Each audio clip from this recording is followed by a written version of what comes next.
evening, ladies and gentlemen, boys and girls, people of the Nerdic Pro Podcast.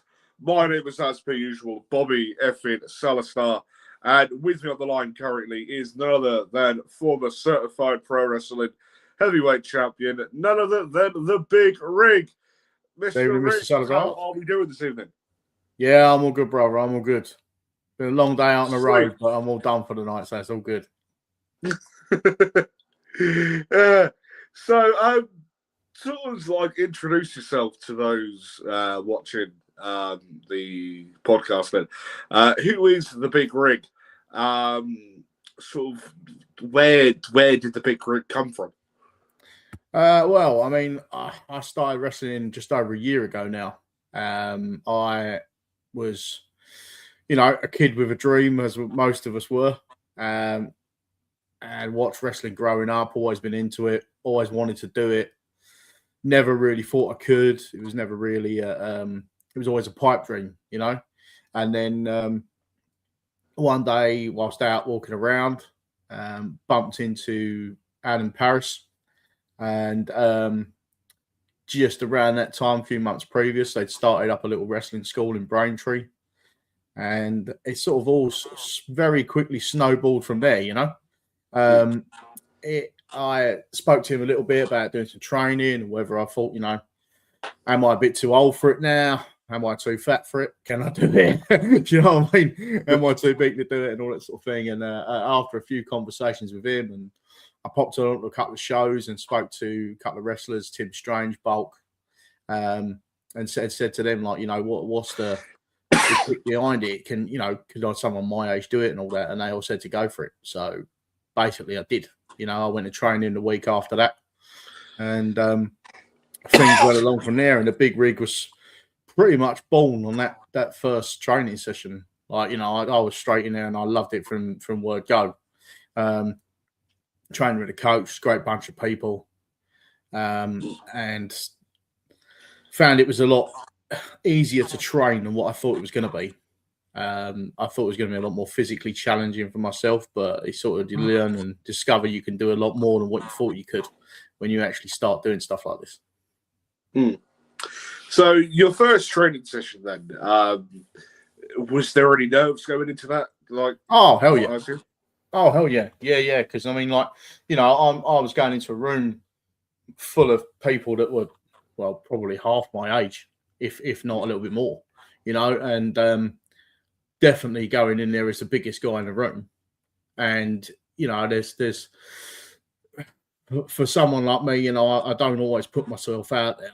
I didn't used to put myself out there. And going into that situation was, it really was nerve-wracking that first time. But everyone there, was so welcoming and so open to helping me and training with me and working with me. Coach was always very inviting in, and worked things around what I could do and what couldn't do. So it didn't feel like there was any embarrassment of trying to push me into doing things that I physically couldn't and would end up like making a twat out myself, and that didn't happen. And I've not had that in a lot of other places, like gyms and stuff, So it was a really good first training session. Was a great confidence boost and a great boost for me going into it, and made me feel like I could do it. So it was one of the better nights of one of the turning points of the Big Rig life. Let's put it that way. Yeah, well, I was going to say, like, I've known Paris that I'd say 3-4 years now at this point, and I've been working for him since the second Extreme show, I want to say, and since CPW have always been a very welcoming place. Do you know what I mean? I've never physically been to the hub since it's been in Halstead. You should come down. Sorry? You should come down, man. I should, yeah. Like, I just need to find the time for people like to come down. Do you know what I mean? Like when like life and work and everything like gets in the way, it's just like shows and like that sort of stuff. Do you know what I mean? So yeah. But it is like not a big community down there, isn't it? and like a big family. And yeah, that's one thing that I like about CXW, CPW. Do you know what I mean? Yeah, it's always been the same ever since I started going. Like, I started, a few months after the school actually started. They hadn't been going that long when I started there, and it's always been the same right from word go. Everybody that's in there, we all go in with a shared love of one thing at least, which is wrestling. Because if we didn't all love wrestling, we wouldn't be there. So and we've got that shared commonality amongst the group, and everybody's everybody's welcoming, and everybody's supports each other, and always got each other's backs, and everybody wants to big everybody up. We all want everybody else to do well, and as myself and a few of the OG guys and the original lot that were there when I started, as we're moving up now, and we're doing, some of the guys are moving, doing the CXW shows, and we're doing the bigger matches. We've got the new guys coming in, the new crowd coming up from the juniors, and the guys starting and all that. So we're sort of bigging them up and building them up, and that's how it should be in a place like that. It should be everybody supporting each other, and that's what this sport is all about. It should be people clubbing together, and it should be people that are working together. Yeah, I always want to say I've been around various companies, 13, 14 different companies now.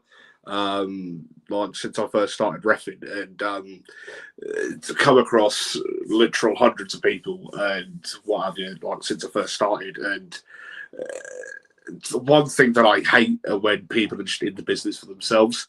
Do you know what I mean? It should always be, if people stood behind the curtain slagging the match off that's currently happening left, right, and centre. It's like, don't stand there slagging it off, right, and what have you.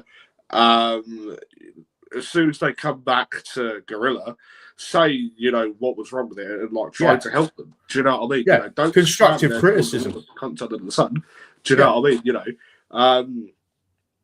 And yeah, it's like that's just a sort of like pet peeve of mine. If you think someone's struggling in that sort of environment, try to help them sort of get better. Like exactly, do you know what I mean?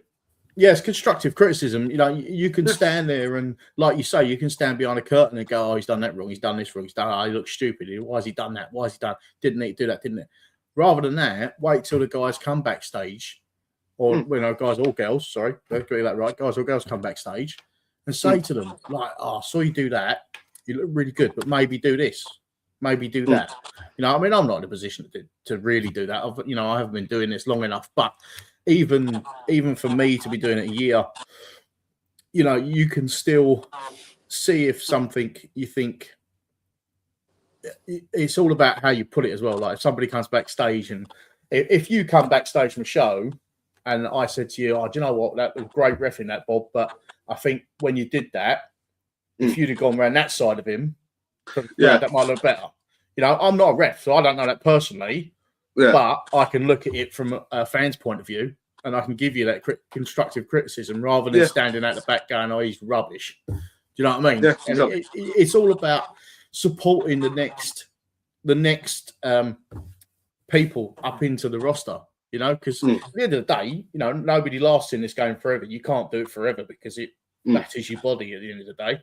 But when you move along, if you can help that next generation come up and keep BritWres alive through the generations, that's more than 70% of the game. Yeah, exactly. Which is why part of the reason why one of the things that I always say to people, like the amount of wrestling that I watch is insane, and I will normally watch matches twice, once for what it is, and then to physically see what the referee's doing, and to think, right, how can I sort of improve myself to, be like, I don't know, like the next Charles Robinson, Earl Hebner, Mike Yoder, etc. Yeah. Do you know what I mean? And sort of see like what I can pick up. And then when it comes to wrestling, I think find someone who your style is similar to, and like try and find like a couple of people that your styles are similar to. Watch a few of their matches, watch it for what the match actually is, and then see if there's anything that they're doing in the match that you could maybe try to pick up on. Do you know what I mean? Yeah, you know, that's it. Yeah, completely. So if your style is going to be luchador, watch your luchadors, because that's if that's what you want to do, that's what you need to know. You need to know how they act, and not necessarily just watch the moveset. Watch their crowd interaction. Watch their entrances. Watch how they hype up. Watch how they fire. Watch how they, and all of that side of it. Same with big guys like me. I watched what Bulk did in the ring. I watched what Tim Strange did in the ring. I watched Joey. I watched Joey Naylor. Sorry, I watched even Boss Man, Big Boss Man, stuff like Bam Bam Bigelow, things like that.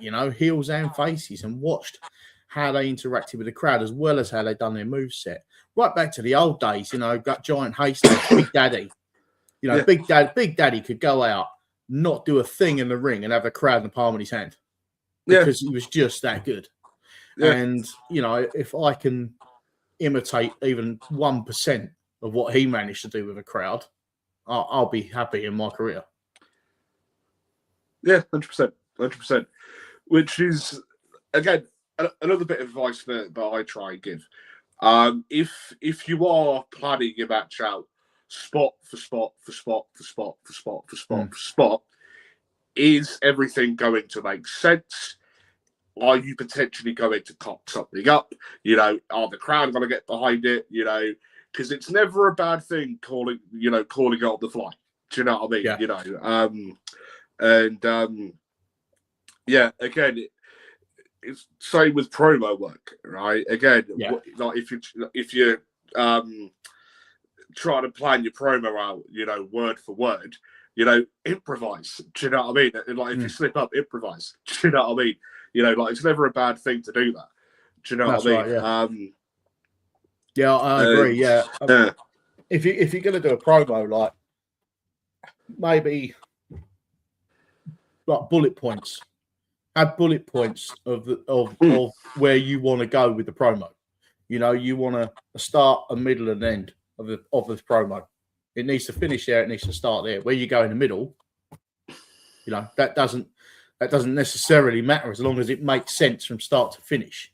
Yeah. And sometimes the worst thing you can do is sit there and go over it and over it and over it and over it in your head, because then you get on that microphone, you go blank. And the second you go blank, you've lost it. So, being able to work on the fly for a promo, I agree 100%. It's the best thing to be able to do. Yeah, exactly. It's exactly what I do with the podcast. I've done bloody hundreds of podcasts and hundreds of interviews throughout the years. And again, bullet points is literally what I do, just so I can get like the gist of like what I want to speak about. And then, just sort of touch on all that, because again, with me, I just can't be asked to like write out like a script or like whatever. You know what I mean? So now we've got a comment in the comment section from CPW's very own Rockstar, Mr. MX Rockstar, saying the big rig, a truly great addition to British wrestling. Thank you, Rockstar. It's nice to hear, man. It's nice to hear, and Rockstar, I've done a bit in training with Rockstar. I haven't actually had a match with him yet. I say yet. He's on my list. He's on my little hit list that I've got, but I haven't had a match with him yet. But Rockstar is what I was saying earlier about the up and coming people that are going to take over when we're all done, and I do try and help Rockstar and things like that, and I don't, I get on well with the guy, but if we get in the ring, that might be a different story. But thank you for that, Rockstar. It's a nice comment, man. So, speaking of people who you do want to wrestle at some point, the people that you have already wrestled, talk us through. Like, obviously, I've reffed a few of your matches now, and like the stuff you've done. Because let's face it, for someone who's only been wrestling just over a year, you've shared the ring with people like Robbo, you've shared the ring with people like Leonardo Darwin, Big F and Joe, Ali OK. You know, again, international people. You know, not a lot of people have that in the space of 13 months. Do you know what I mean? So how is it for you to have been able to work with people like Robbo, Paul Robinson, like Big F and Joe, like Leonardo Darwin, etc., as well as everyone else at CPW? Yeah, man, I count myself very lucky, because, like, you know, I mean, I think my second show was Leonardo Darwin. Like, who does that? You know what I mean? Second show out, Leonardo Darwin. Who can say that? And I count myself exceedingly lucky for it. You know, and for Darwin, you know, he is the king of the hills. There's no denying that. Oh, 100%. 100% he's the king of the hills. But I would happily jump back in the ring with that man next week if you ask me to. You know, you say I've wrestled Robbo, I've wrestled Ali OK, you know, and all this happened in the space of a year. Do you know what I mean? My first show was February 2025, and here we are just out of February 2026. And in my list of accolades is all those names you just mentioned, and it's crazy, considering that, you know, what do we say, 7-8 months before that, wrestling for me was still a pipe dream. Like, I never even thought that it was possible for me to get in a ring, and then with, you know, 6-7 months later, I'm in a ring with Leonardo Darwin. It's crazy, absolutely crazy. You know, and I would like to add that I did pin him for that belt, Bob, and you did screw me over for it, and I've still not forgiven you for that. All right? Yeah, don't you think I ain't forgotten about that, sunshine? All right? Little old me screwing people over? Yeah, never. Don't you think I forgot about that? I don't think, all right. You're still. I got hit around the head. I can't remember much. So.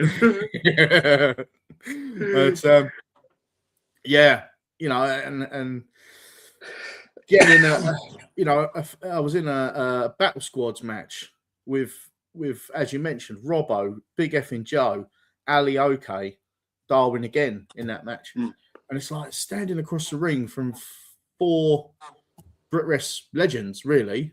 And it is moments like that when you stand on the apron and you've got to concentrate on what you're doing, because you've got to remember where you are, and you're in that moment there. But you do have a second of like, what is my life? What has my life gone to over this last few months? That I've gone from having a pipe dream of wrestling to standing opposite these guys, you know, to being in a ring in front of a crowd with Ali OK, you know, and it's crazy to me. It's absolutely crazy, and it's still crazy to me, even a year down the line. You know, like you say, I've been CPW champion. I was CXW champion for about 30 seconds, thanks to you. I was, and yeah, it's just madness. It's absolutely mad, you know. And we're here now at the start of another year. And who knows what this year's going to hold? Who knows what this year's going to hold? It could be, you know, I don't know what's going to happen this year. But may it be just as mad and as crazy as last year was, and be just as pleasing for us. One good thing about CXW, CPW is, you know, as we've said, the people that they bring in, you know, Johnny Storm, you know, guys that we've already said, you know, Big F and Joe, the winner of the 2023 CZW Tournament of Death, biggest death match tournament on the face of the planet. You know, Paul Robinson, former tag partner of Will Ospreay. You know, like when it comes to the extreme shows, Eugene was there. You know, on the first show that I riffed on for CXW. Again, we've got Nick Gage coming up in a couple of months. Mickey Knuckles. Again, so people like Damien as well, people like Rooney Root and Jackson Arrow, etc. RKJ. The people that Paris brings in. Where else in the face of Brit Rest are people who haven't been wrestling that long get to work with legitimate wrestlers and legitimate professionals in the world of wrestling? Do you know what I mean? Yeah, I completely agree. Yeah, and I can't knock Paris on that at all on what he does. He does give us as I'm only a year in, we're still trainees. I still class myself as a trainee, and he does. He brings in these opportunities for us. And these opportunities that we probably wouldn't get in a lot of other places. So I really, I can't knock Paris for that whatsoever. And I can't knock CPW or CXW for anything that they've done for me or for any of the trainees, really. They have been really good. There's been times when I have even been a bit disillusioned as to whether, I was doing the right thing and all that sort of thing. And then, the other members of CPW get behind you and they get with you. And even some of the CXW guys, like Darwin, for instance, I'll still speak to him occasionally. I might ask him for critique on a match or something, and he usually tells me to piss off. But he might give me some critique and some feedback. But as a training schools go, the thing is, a lot of wrestling is very opinionated and very opinion based. Everywhere you go, there's always opinions for people, and I hear a lot of good opinions about CXW from the pros that we get in. Everybody seems to like coming to our shows, and they like working with us, which is good as well. I don't hear them ever come to a CXW show and walk away saying I hated it. And when you're in the changing room, it's different to being out there. The promoters are out the front and all that sort of thing. When you're down in the changing room, you're in the depths and everybody's just mucking it in. Yeah. If they're going to say anything, they'll say anything then, and nobody ever does. Yeah. And we're all happy to speak to them, and a lot of these these established guys often will give us critiques on our matches, and they will watch our matches for us, and they will give us feedbacks at the end of shows. So even though they don't train us, they're not necessarily our coaches, but that feedback can sometimes be invaluable as well. Yeah, 100%. So what are some of the best bits of advice that you've had off of people then? I think one of the Darwin was the first one. Give me some great advice. He told me to slow down because I was trying to rush through things, and I'm a big guy, so I don't need to rush things. I don't need to rush a match. So he told me to slow down. And a lot of the other, the main pieces of advice I've been given is to stop. It's very easy to go into a ring and overdo a character. I could go in there and I am the big rig when I go in that ring. And the big rig is the personality that pervades itself the second I step through that curtain. And I could go out there and sell that big rig 20 times more than what I do. Yeah. But I don't want to, and I don't need to. And I can't remember who told me now, but one of the best bits of advice I got was don't oversell your character. You let your character speak for itself. Yeah. And, I've sort of taken that, and the response that I get from crowds and the response I get from other wrestlers and response I get online tells me that I'm selling enough. You know what I mean? My character gets across enough that people know who I am. They know not to mess with me. You know, they know that, you know, if you get in the ring with me, you know, you better bring your A game because I'm going to be bringing mine. And I don't need to put that across too hard to anybody. So that was a really good piece of advice I got given as well. One of the other pieces of advice I got that always makes me laugh is I think it was Ali OK told me, actually. He said he said you're an old guy now, so don't bump unless you have to. So I took that very much on board. And yeah, I mean, there's not many guys that I've wrestled so far that will be able to take me down anyway. They'll try, but they don't get very far. And yeah, don't bump unless you have to. I like that. I like that one. But mainly it's just, mainly it's like character work, you know, because that's always been what the big rig is. A lot of the big rig is about is getting the character across, and a lot of information, a lot of advice that I've been given is to be the big rig and not try and sell the big rig. Does that make sense? Do you get what I'm saying? Yeah. You know, and that's what I kind of try and do. So, sort of going back on to like working with people, then we've obviously discussed the people that you have worked with. Yeah. Talk us through the people that you'd like to share the ring with, whether it be from CPW, CXW, or anywhere in the wider wrestling world.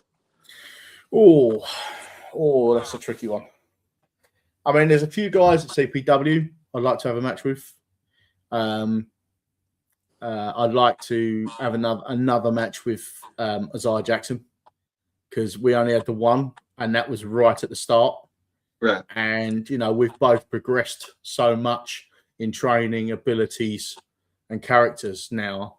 I'd love to have a rematch with him just to see the difference in matches. In that as well, Duffa, our current CPW champion. I'd love to have a match with him. I'd like to get in the ring. I think we could do some good stuff in there. Mordecai Shaw. I would like to have a match with him. He's the biggest man, tall wise. You know, he's got the height on me, and I think the two big men of CPW having a clash in the ring would be epic. I think it would be. And it's a match that I would look forward to, especially after he jumped me at Haverhill. But yeah, it is a match that I would look forward to. And outside of CPW, I think there's a few. Like, I mean, I would like to have a match with Tim Strange, because, you know, he's a big guy as well, and I think he's got a big character, but he's quite comedy with it as well. Like, he gets the crowd going. The comedic side of his big character is there as well, and I think the two of us could provide a good show for a crowd. You know, the two big guys coming together is always going to be a good meeting anyway. And then I think that would be a really good match. But I think one of the highest on my list, Jack Harrop. Yeah, Jack Harrop. Yeah. I would like it. Or strike. I mean, you know, whichever way it goes. I'll open it. You know, I'll take it. I've spoke to Jack a few times. You know, and I get on well with him when I do speak to him and I see him. You know, and I've spoken to him online a couple of times. And yeah, I would definitely be open to a match with Jack Harrop. That would I would definitely love to do that. And the other one I'd like to have a match with Joey Naylor. I've trained with Joey. I have trained with Joey. but I've never met him in the ring yet.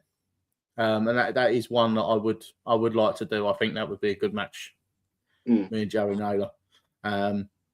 Just going on the CPW roster again. I'm just trying to think through now. Oh, there's so many of us now. It's like just trying to remember back through. I'm trying to remember who I have been against. I think Iron Aiden would be good. Would be a good match. He's very physically able. Yeah. He's a good talent, Iron Aiden. And yeah, I mean, you talk about Aiden and Isaiah. You know, they're both obviously 16, 17. Yeah. You know, like individually, and like you look at the pair of them, and it's like you look at how good they both are now. Oh man, they're phenomenal. In like 5 years' time, they'd have only have just turned 20. Do you know what I mean? And they're only going to improve. Like you'd hope that they'd, only go on to improve. Yeah. Look at how good they are now to how good that they could potentially be in 3 to 5 years' time. Do you know what I mean? Oh man, yeah, unbelievable. Like I watch, I see Isaiah in training matches, and like the kid's absolutely unbelievable. Some of the stuff he does, and I'm like, how do you do that? Like that's not even in my, even when I was his age, that wasn't in my realm of fantasy to be able to do that, Yeah. And I've watched him matches back, and I've seen him do it, and I've worked with him. Like even when I worked with him on the first show, like he was phenomenal then, absolutely phenomenal. And now he's just unbelievable. I could honestly see that boy going a long way. He could go a long way. Yeah. If he gets the right breaks and he gets the right opportunities, I could see Isaiah going a long way. And the same with Aiden, to be honest. I mean, Aiden goes out there, and within the first 15, 20 seconds of a match, he's got the crowd in the palm of his hand straight away. And that is something that takes a lot of work and a lot of ability to do. If you can go out there and get the crowd in the first 10 or 15 seconds, you're good. You're golden. And it is hard work to do that, and he's got it that way, and he's got the ability in the ring as well. He is really good, really, really good to watch. And I think he could go far. And there's a few people at CPW that I watch. I've watched matches back after shows, and I've been lucky enough to catch a few of their matches during shows.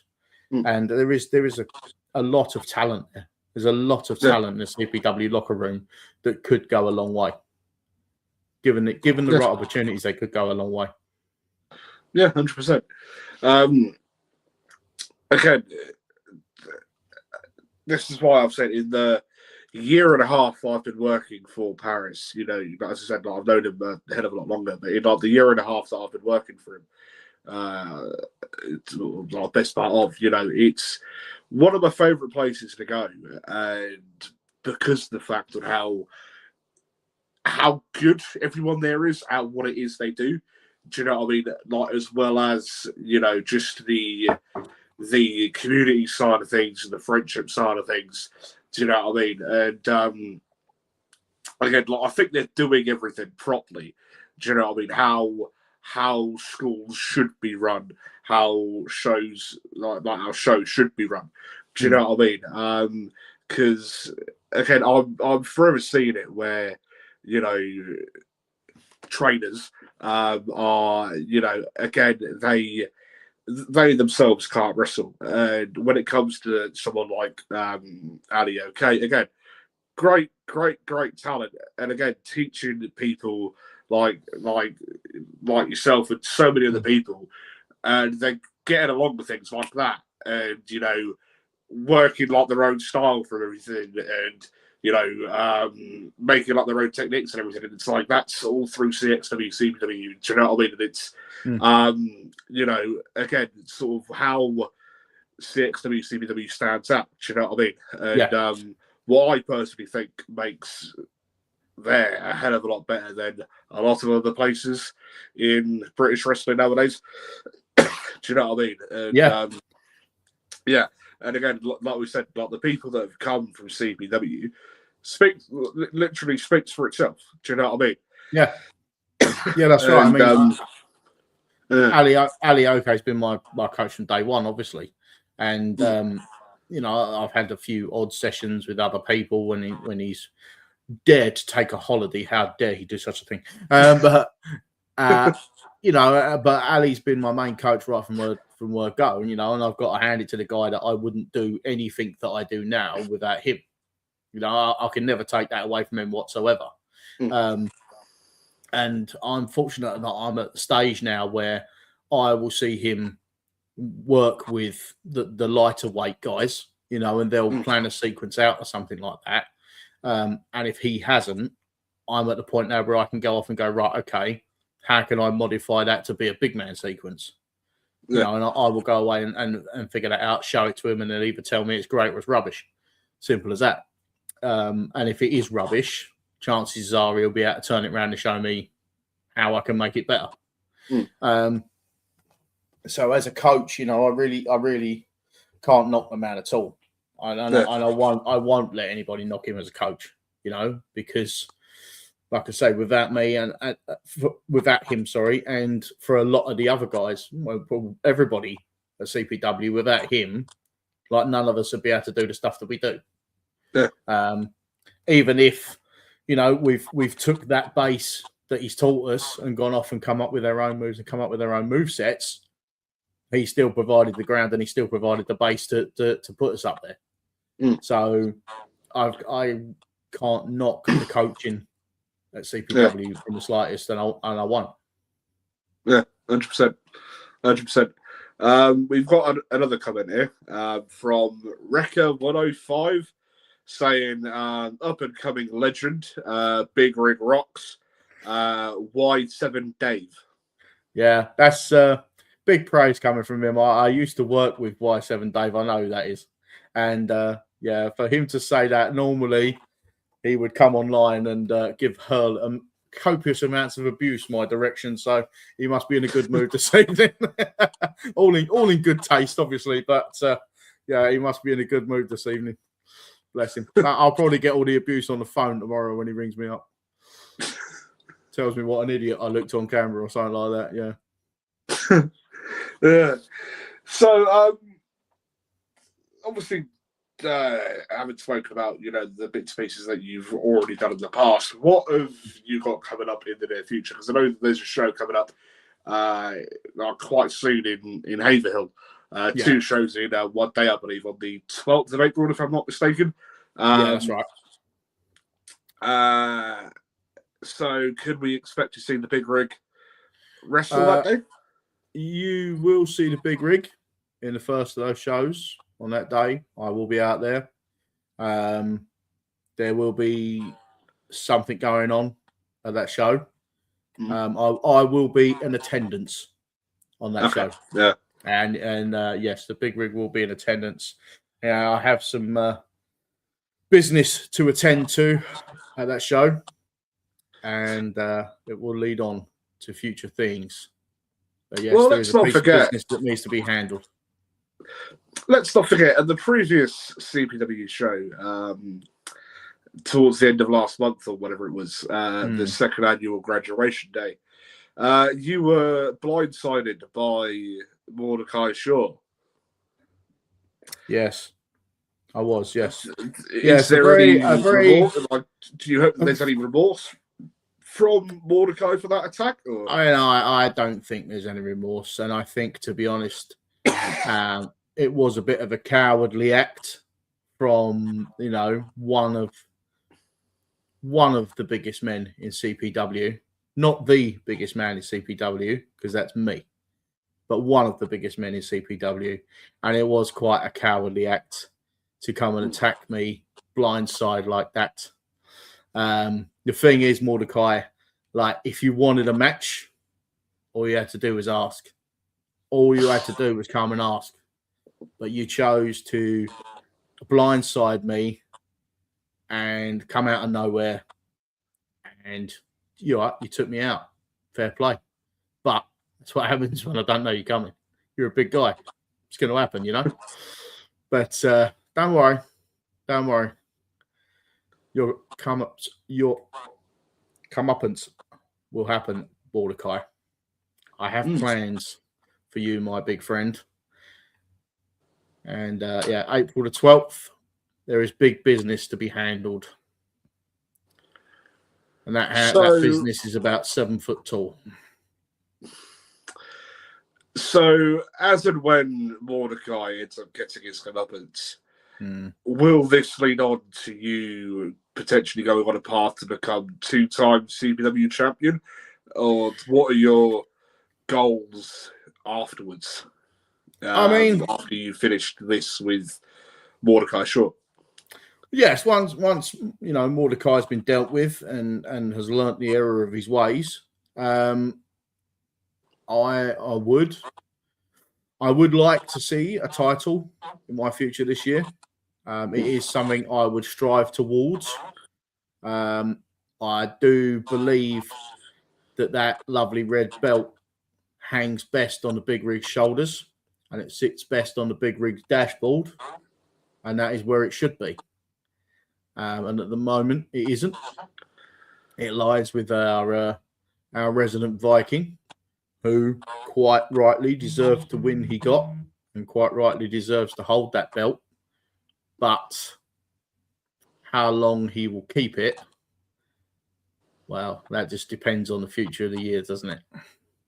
I have my eyes on it, but when I will get back to it, that is at the moment in the lap of the gods.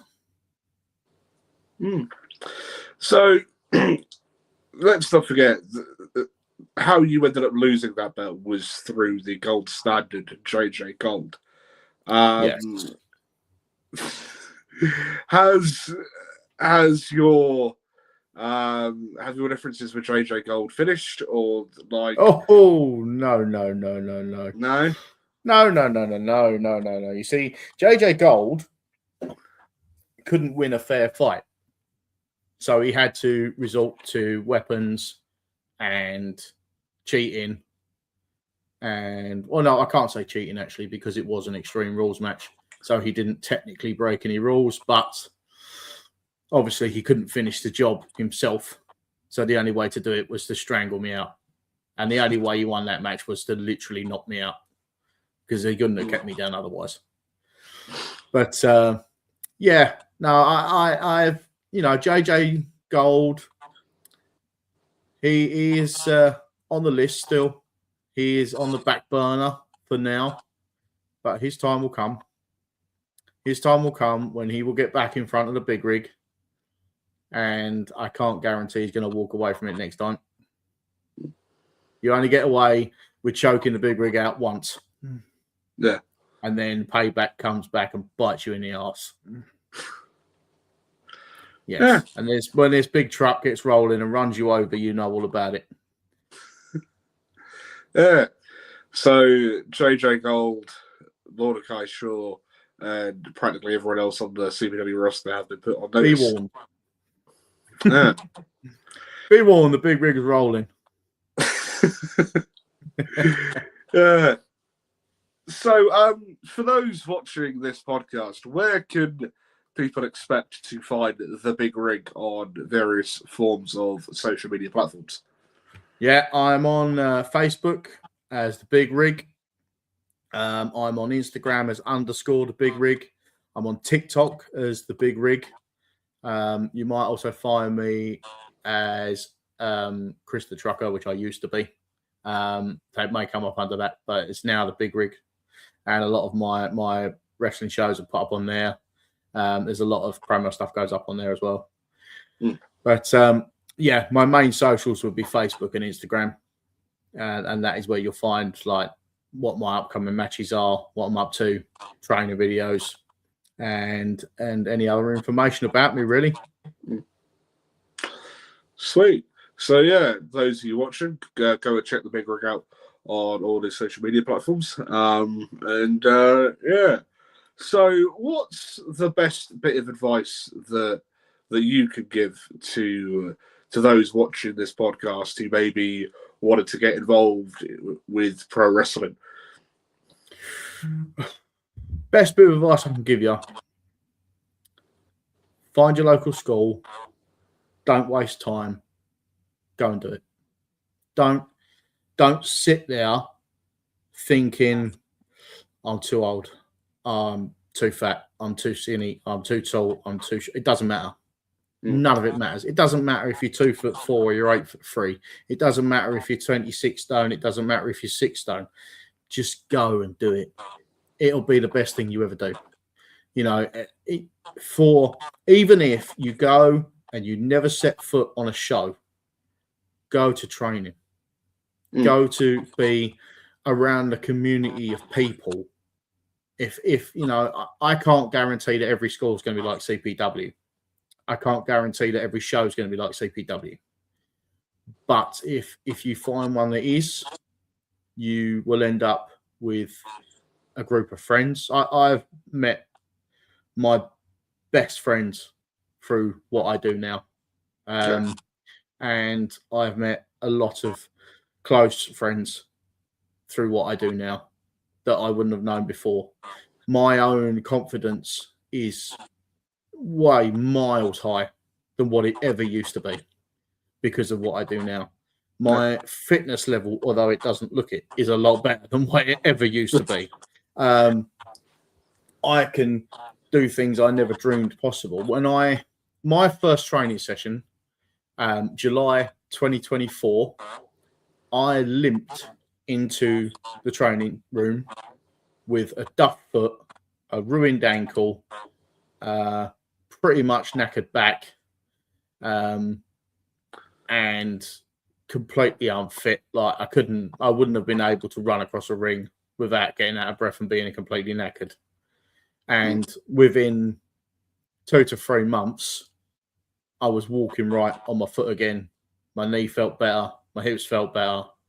Everything I just felt so much better. And you know, you don't have to go in and do 5x5 rope runnings. You don't have to go in and do 200 squats and 300 and do, you know, you look at a WWE superstars training regime and they tell you that you've got to go in the gym for 7 hours a day every day, plus do wrestling training for 2 hours after that, and perhaps they do, because obviously, you know, what they're doing is a completely different level. But any good training school, if you go to it, if you walk in the door and say, look, I'm 40-year-old, fat and unfit, within a couple of months, you won't be saying that, because, you know, you train to your abilities.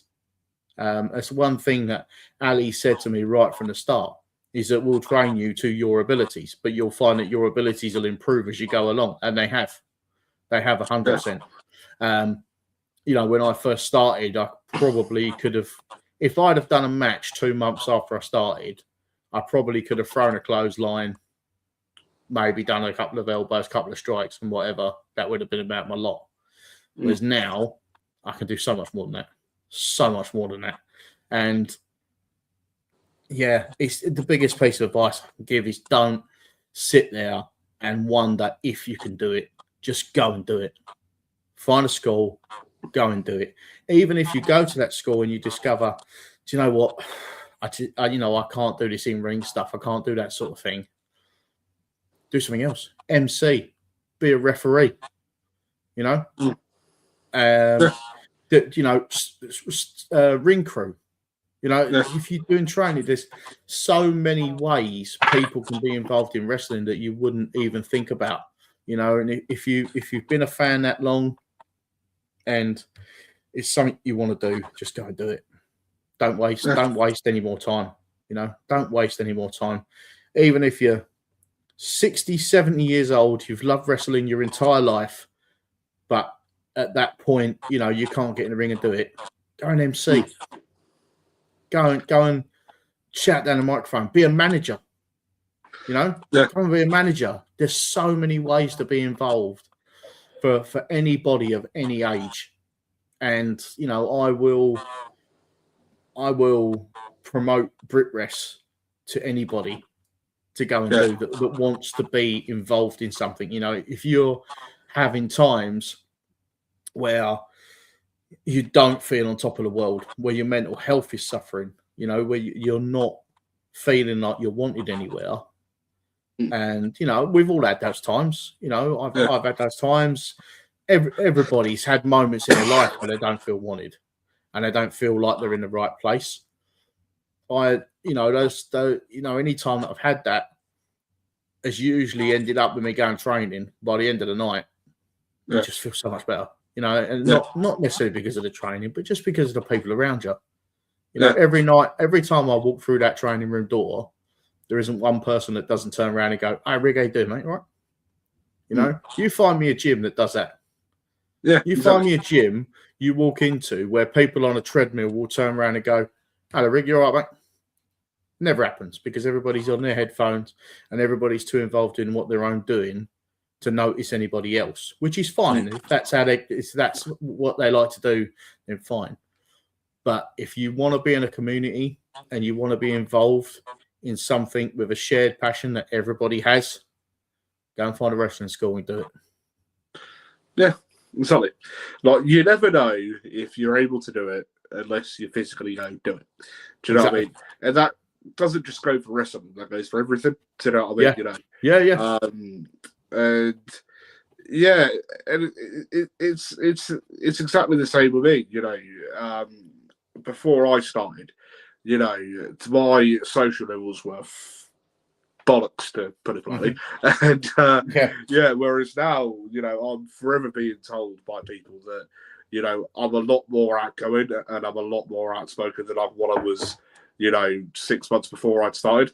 Do you know what I mean? And you know, that's because of wrestling. Do you know what I mean? And it's that community. Like, I'm 21 now, and I've been a massive fan of wrestling since I was 4, and to physically be involved with it, you know, you get this buzz from it, don't you? You know, and you know, don't get me wrong. You know, every single show I do, you know, no matter who it's for, where it is, who I'm working with, there is that level of like anxiety, like, if you want to call it that, like going into the show, and actually being in the ring doing it, you know, sort of takes all that away, and like you forget you're doing it, don't you? Really? I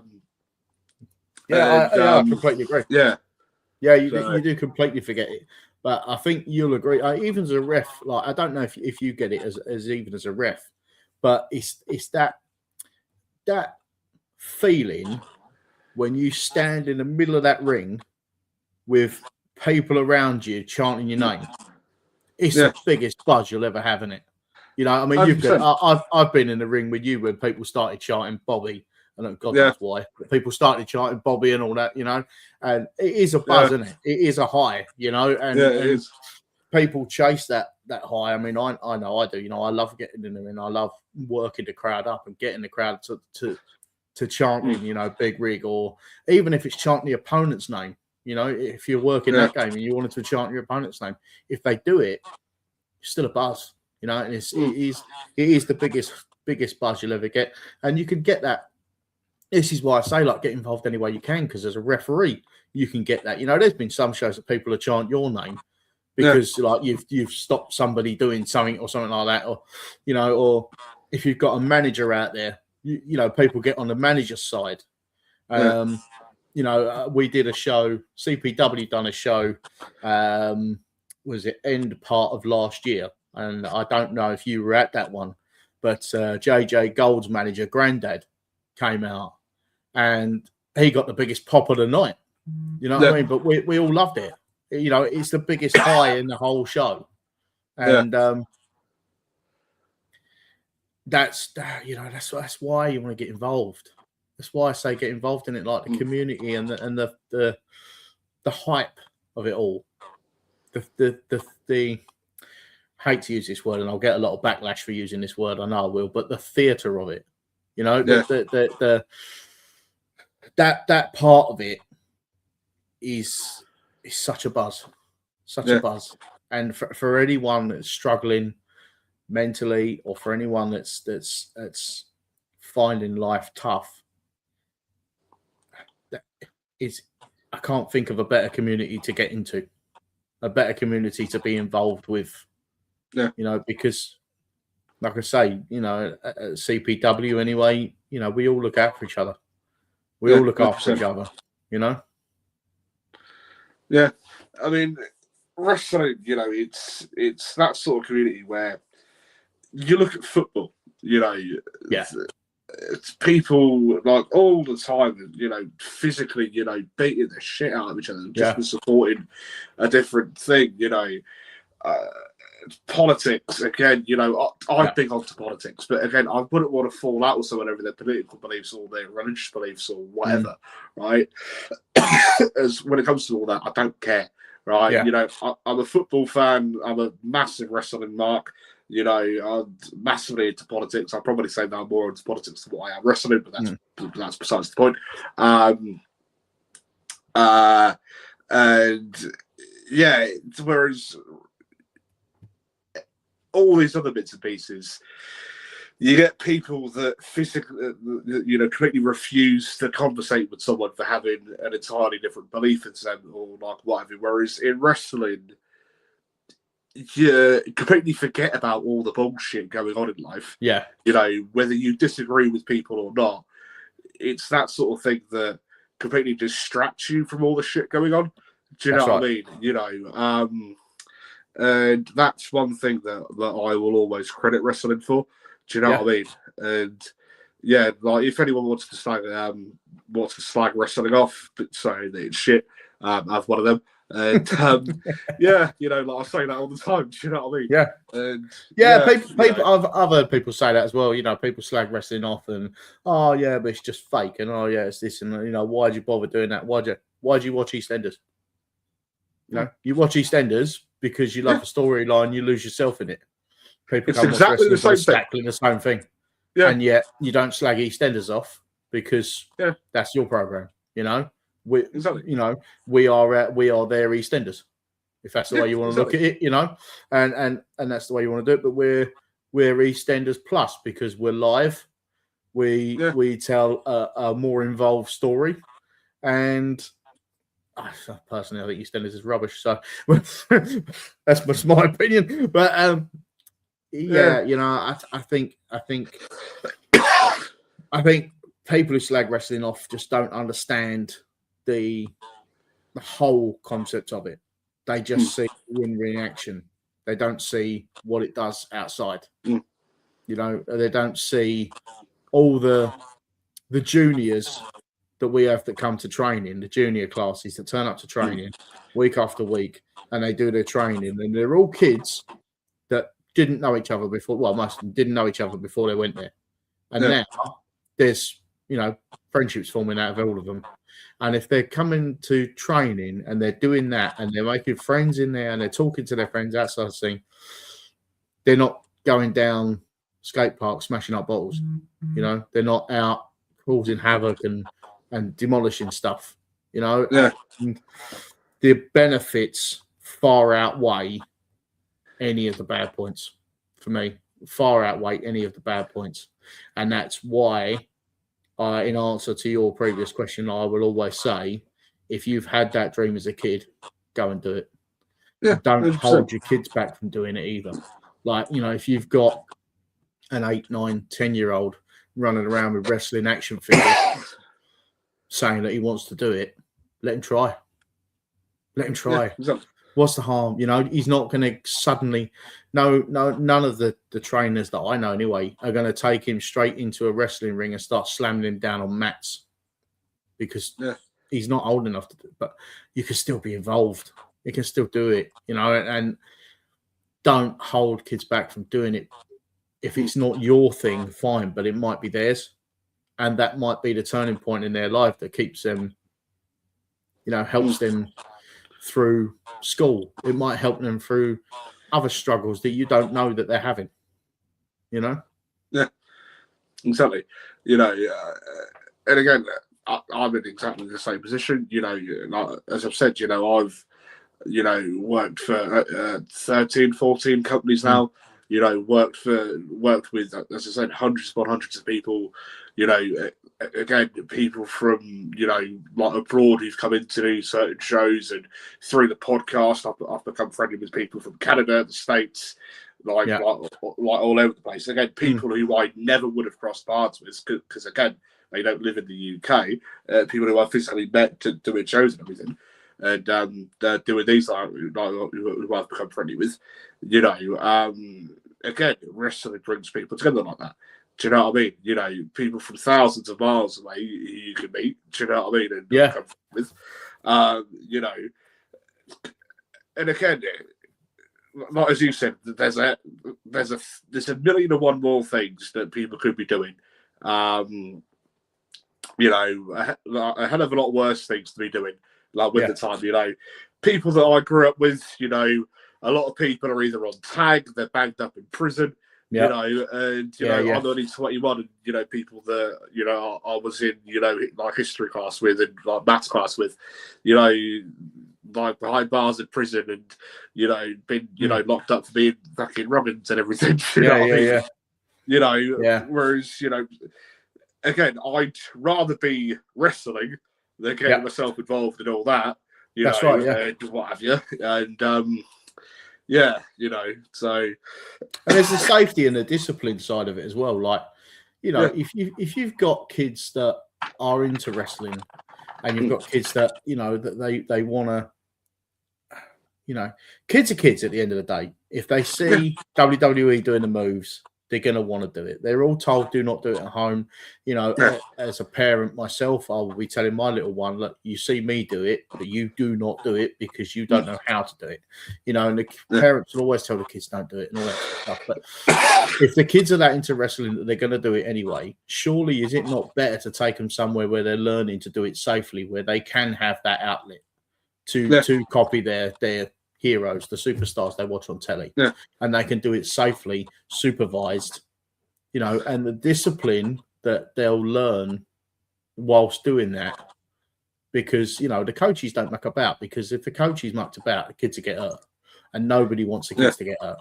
So the discipline they'll learn from that, well, that's only going to help them later in life. It's only going to help them go up and go through life. That structure of training. It can only be beneficial. Yeah. I mean, like, what kid, like, you look at kids, during, like, the Attitude Era, like, cracking and saying, and, like, since, what kid didn't want to become the next, Stone Cold Steve Austin? Oh, yeah. What kid didn't want to become the next Rock? Yeah. What kid didn't want to become the next Undertaker, Triple H? When it comes to football, what kid didn't want to become the next David Beckham? Want to become the next bloody Paul Gascoigne, Neymar Jr., Cristiano Ronaldo, Lionel Messi. What kid didn't want to become the next fucking Red Power Ranger? Do you know what I mean? What kid didn't want to do that? And like, again, like as you said, it'd be better off, saving injuries and what have you, because again, kids accident prone. I was a right little accident prone. Kid, like when I was growing up, literally, I was, a very different colour because I was, bruised up to fuck, like continuously, and mate. When I was in school, like I was a wrestling fan when I was in school, and we're going back to the early 90s now, and like, the amount of times I got called in because we were play fighting, and what we were trying to do was wrestle and like headlocks and stuff like that. And I look back now, and I'm lucky that I didn't break my neck. But it's like, because back then we didn't have the outlets in the UK. Like, it wasn't such a massively well-known scene, Brit Rest, back then. And, I didn't have the access when I was a kid to what people have the access to now. And they should 100% take advantage of that. Yeah, I was going to say, back in like the early 90s. Again, I mean, I wasn't about in the 90s, but I know people. Oh, don't rub it in. Come on. We've established I'm old, all right? Let's. Yeah, it's completely different. How it is now, where there's schools left, right, and centre. Yes, there are some schools that are a hell of a lot better than others. there are some that, in my opinion, I don't think should be open, and while you're and I should be training and like what have you. Whereas, back in the 80s, 90s, like they were only run by people that actually knew what they were doing. Do you know what I mean? And again, they're different. What are they called? Different styles, and it was a lot more hardcore and like a lot more intense back then than what it is now. To physically get involved, which wasn't necessarily like a bad thing, because like as you said, it teaches people the discipline side of things, rather than people coming in thinking it's just one great big massive joke, and they think they can make it stop like that. People actually respected everyone else, and people actually respected what it was that they were actually doing, rather than thinking that give it 6 months, if that, then they'll be main event in WrestleMania. Do you know what I mean? And so, but that's wrestling fear. Such is life. So right. I agree. So we've got the one and only Tim Lee in the comments saying #big rig moonsault. Dream on, Tim. Dream on, mate. There is not a catapult big enough that could make this fly over. It would take a lorry airbag and a spring the size of a mountain to get me to do a moonsault, mate. I appreciate the enthusiasm, Tim, but it ain't going to happen, my friend. Tim Lee's another one. Tim Lee's been training with us for a little while now, and he's such a good guy to have around. He's got so much experience in what he does. Oh yeah, in everything. And I mean, I've seen that man do things that there's no way a man, like with all due respect to him, there's no way a man that size should be able to do. Like I've seen that man do a moonsault off the top rope, and I'm like, how does that man do a moonsault? Like it should not be physically possible for that man to do, and yet he pulls it off. And that's just that's I've got all respect for Tim Lee for what he does and how he does it, and I will always take criticism from him, and I will always listen to any advice he's got to offer. And I know right now his head's probably the size of the table I'm sitting up, but I will always listen to Tim Lee. I've got great respect for that man. Again, when it comes to wrestling, research people that you're working with and like who they are, and then people like Tim Lee will come up, And again, what was I going to say? Again, learn of people that actually know what it is they're doing. Exactly. I mean, Tim Lee's one, right? Yeah, Tim Lee's prime example of what I was talking about earlier. When I said, like, no one's too fat, too thin, too little. Tim Lee's will be first to admit, and I'm sure he won't mind me saying this, that he's not a small guy. He's not a small guy. And yet anyone out there who is, just a similar size to Tim or even myself, like if you go and watch Tim Lee's videos and then tell me you can't do it, it's possible to do. It's all about having the confidence and basically the balls to get in there and say, do you know what, I'll have a go. Personally, like when it comes to the moonsault, I don't fancy a broken neck, so I'm going to give that one a miss. But for somebody else, they might say, all right, how do you do it? And there's a ways you can learn it, and there's ways you can teach it. And I'm sure, he's prime example of you shouldn't be able to do it, and yet you can.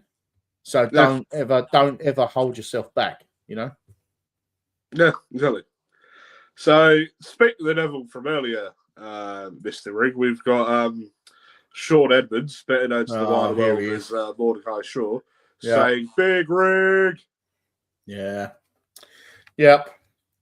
It's all right. You can call me out all you want, Mr. Sean Edmonds. Mr. Mordecai Shaw. Me and you will have our meet up at some point, Mr. Mordecai Shaw. Your comeuppance is on well overdue. You are getting hurt. Really? Now. Oh, am I? Oh, okay. We'll see how that pans out for you, shall we? When you're actually come to me face to face rather than sneaking up behind me, we'll see how that pans out, shall we, Mr. Mordecai? Because I guarantee it's not going to pan out very well for you, Sunshine. So, ladies and gentlemen, if you want to see Mordecai Shaw, like what transcribes between Mordecai Shaw and the one and only Big Rig here, then get yourselves down to CPW on the 12th of April. If anything's going to happen between them, then let's find out. Bradley Whitehead, who is obviously Duffa. Mm-hmm. Big Rig, what colour are blueberries? I mean, everyone knows they're purple, all right? Blueberries are fucking purple. That, Randy Feltface thing. Blueberries are fucking purple. And do you know what the funniest thing is? I already know that comment has not come from Bradley. I know exactly where that comment has come from. Dare I ask? No, and I'm not disclosing, but I know where that's come from. So Mordecai is once again put. You can chat whatever you want, but at the end of it, when you're across the ring from me, you will realise I am your end.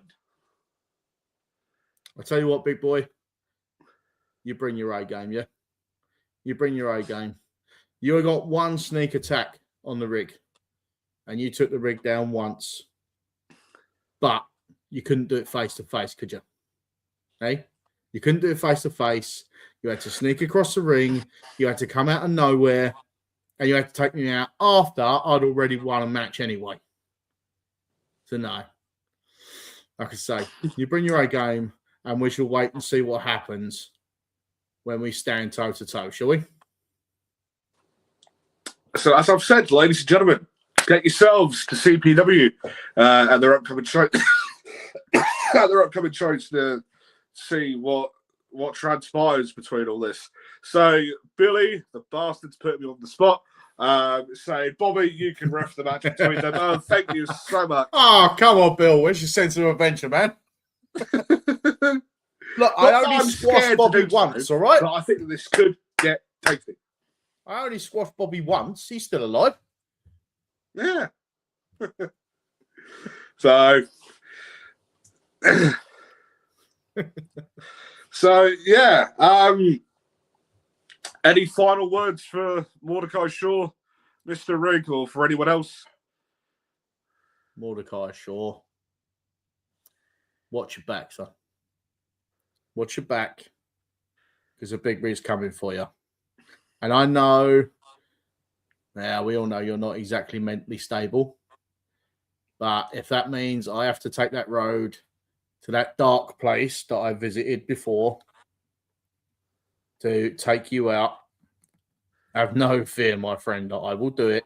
I will take that dark road. I will come for you, and I will take you down. All 7 foot of you will be underneath me as they count 1, 2, 3. And then Mr. Duffa,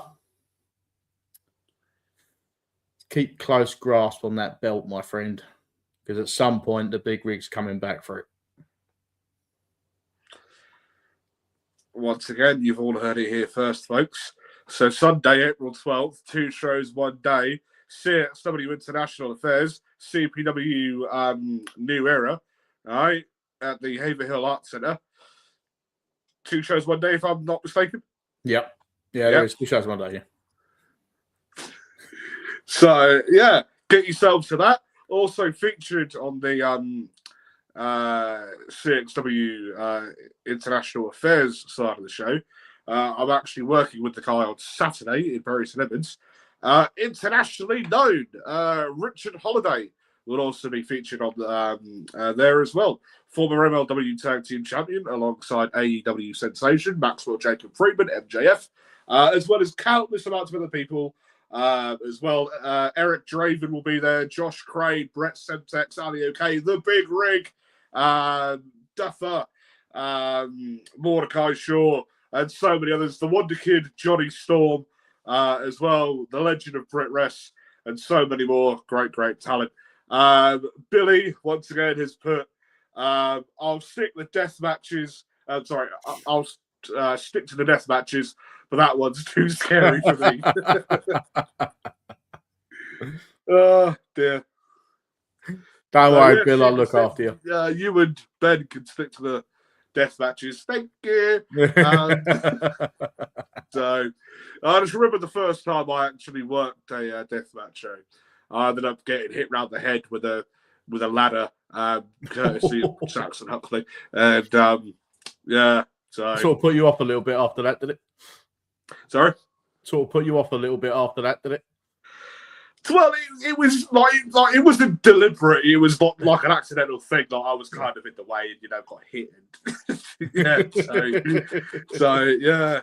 And again, it's co-ref with Billy, the dog collar tag match fucking thing between the Pitbulls and Lou Nixon and Brett Semtex, and that entire show was just fucking carnage. And yeah, so that was the CXW I think show, now on for deathmatch shows, I'm sticking to Ring Crew. So yeah, well, I'm able to make them anyways. So yeah. Anyways, Mr. Rig, I must say it's been an absolute pleasure having you on this evening. Pleasure, Mr. Salazar. And yeah, I did forget to mention, because I've got a screw list. The lobby that we were in earlier, after I finish the stream, we'll head back in there after we finish. Okay, so, yeah, no just wanted to say. So yeah, ladies and gentlemen, boys and girls, people of the Nerdic Pro Podcast, my name is, as usual, been Bobby effing Salazar. And with me on the line has been none other than the former CPW Certified Pro Wrestling Heavyweight Champion, the Big Rig. Rig, thank you very much for this evening. Very much appreciated. Thank you for having me on, sir. It's been a pleasure. So, yeah, as I've said, CPW, CXW, 2 shows one day, Sunday, April the 12th, from the Havenhill Arts Centre. My personal next show is this coming Saturday for DOA Wrestling at the Newbury Community Centre in Bury St Edmunds down in Suffolk, just outside of Thetford. So again, Richard Holiday is as well appearing on that show as well, alongside people like Danny Darko, Joe Bell, JJ Gold, etc. So many more people. So yeah, anyways, thank you all very much for watching, and we shall be seeing you all later. Goodbye.